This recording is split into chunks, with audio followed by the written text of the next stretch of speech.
João Fonseca caiu na estreia do ATP Challenger de Bruxelas. Derrota dolorida para Botic van der Zandschulp, holandês 84 do ranking, que venceu o João em parciais de 7-5, 7-6, em jogo no qual o João perdeu chances nos 2 sets. Bom, eu acho que do ponto de vista da análise macro, ficou claro que faltou ritmo de jogo para o João, né? O João fez apenas 3 jogos desde o US Open, no espaço de 50 dias, jogos espaçados, né? 2 na Davis, um deles não muito competitivo, o outro muito bom contra o Tsitsipas, e depois na Laver Cup, um jogo que foi mais exibição, mas um jogo ainda assim muito bom contra o Flávio Cobolli. E faltou ritmo porque o João ele oscilou dentro da partida, ele teve um pouco aquelas quedas e aquelas mudanças de intensidade de quem não está jogando com frequência. E aí não é um julgamento de valor sobre se o calendário do João está certo ou errado, até porque o João ele sofreu com uma virose, né? Nesse abandono que ele teve em Xangai. Portanto, não é aí avaliando se é certo ou errado, mas um fato, né? O João estava com falta de ritmo. Primeiro set, o João chegou a ter 4-2 e teve a chance de quebrar o Botic e acabou errando uma bola que dava para ter feito mais, uma esquerda ali na paralela que dava para ter caprichado mais, e ali ele poderia ter até matado o set e encaminhado uma vitória em 2 sets. E aí no segundo set ele começa se segurando, vai até o 3-3, depois se solta, faz 5-3, chega a ter set point, mas acaba o roteiro do primeiro set se repetindo, né? O João, ele toma a virada, perde por 7-6. E aí é isso, né? Teve as oscilações de intensidade ao longo do jogo, né?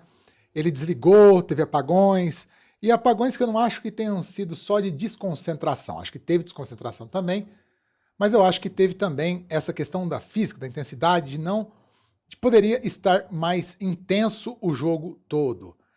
Aí do ponto de vista técnico, mais minucioso do jogo em si, eu acho que o primeiro saque poderia ter sido bem mais efetivo, principalmente nos momentos de pressão do primeiro set, no tie-break do segundo set.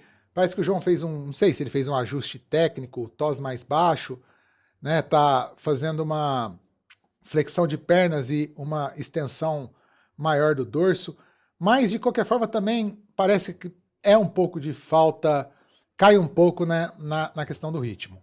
E outra coisa, eu acho que ele, no primeiro set, ele emendou uma sequência na qual ele estava dominando bastante o Botic, e depois ele não conseguiu comandar mais as trocas de bola, acelerar como ele estava acelerando no começo, né? Ele estava com a esquerda, começou com a esquerda oscilando, depois ele emendou uma sequência de esquerdas muito boas, acelerando muito bem a bola, e depois ele abriu espaço para o Botic dominar aí sim as trocas e as ações do jogo. Botic que fez um bom jogo, né? Não é um adversário desprezível, longe disso, né?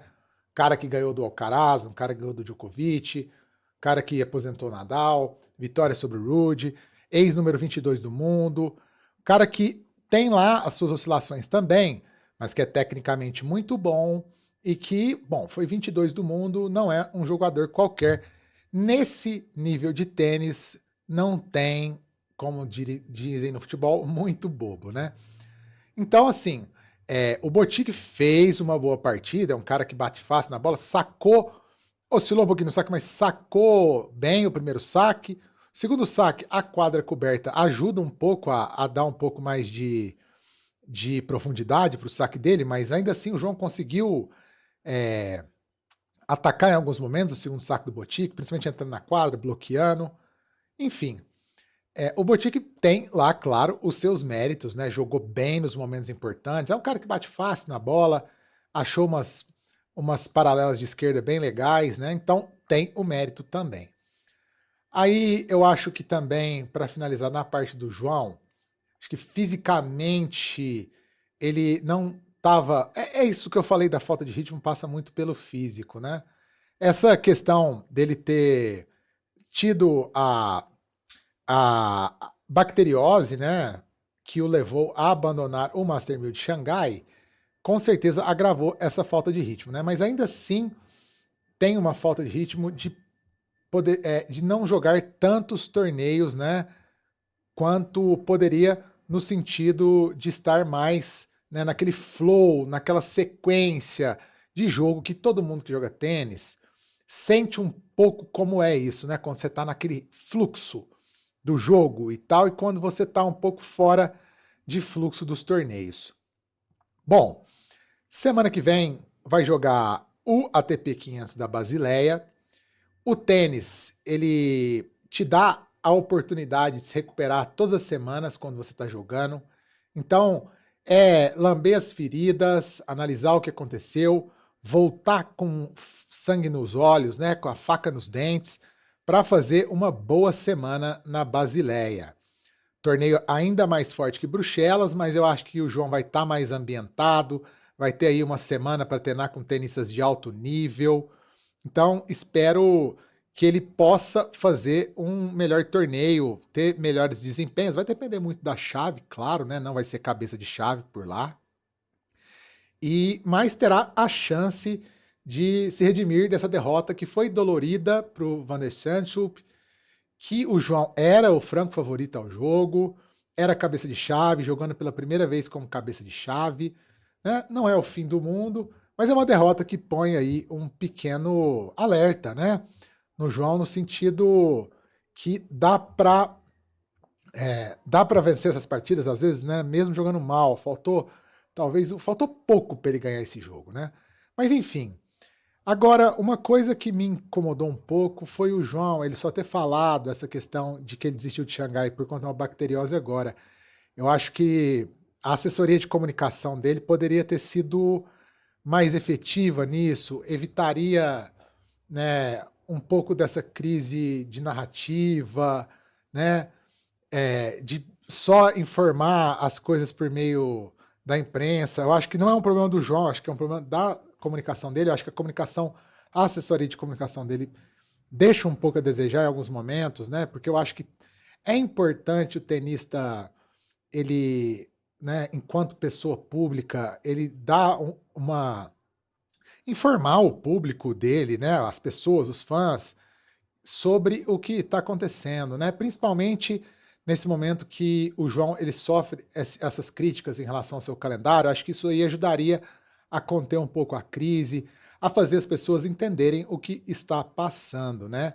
Eu acho muito importante que o tenista comunique-se bem com o público, né? Com os fãs. Afinal, são os fãs que fazem, os fãs da torcida, o público que faz o tênis ser o que ele é, né? O jogador é muito importante, o torneio é muito importante, mas é o público, é o fã que faz a roda girar, né? Então, eu acho que dá para a assessoria de comunicação do João caprichar mais, ter mais tato, cuidado. Eu acho que dá para ter um tipo de fluxo de informações melhor, assim.